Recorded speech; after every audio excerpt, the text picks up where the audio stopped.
Entre sécheresse, criminalité et pénurie critique, tout un peuple est au désespoir. 80% des produits de première nécessité restent toujours introuvables.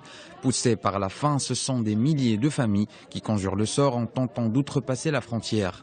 Pour la deuxième semaine d'affilée, le gouvernement vénézuélien a autorisé temporairement cette réouverture. La ministre colombienne des Affaires étrangères, María Angélica Holguín, a annoncé lundi qu'une ouverture permanente reste à négocier.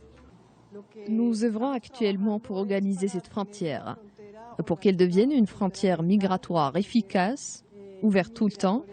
C'est l'objet des négociations actuelles entre nos deux gouvernements et nous espérons qu'elles aboutissent prochainement.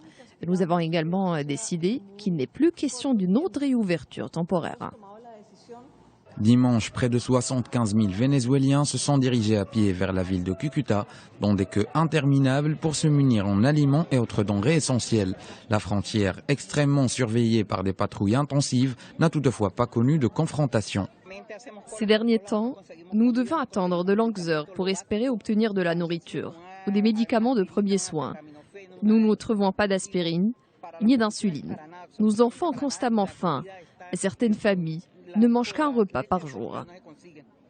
La semaine dernière, quelques 35 000 Vénézuéliens en détresse s'étaient rués vers la frontière après l'ouverture d'un pont piétonnier entre les deux pays. Une décision survenue après que 500 Vénézuéliens aient perdu et franchi en force un barrage militaire. La fermeture des frontières survenue en août 2015 reste essentiellement liée à une attaque mortelle perpétrée par d'ex-paramilitaires colombiens contre une patrouille vénézuélienne.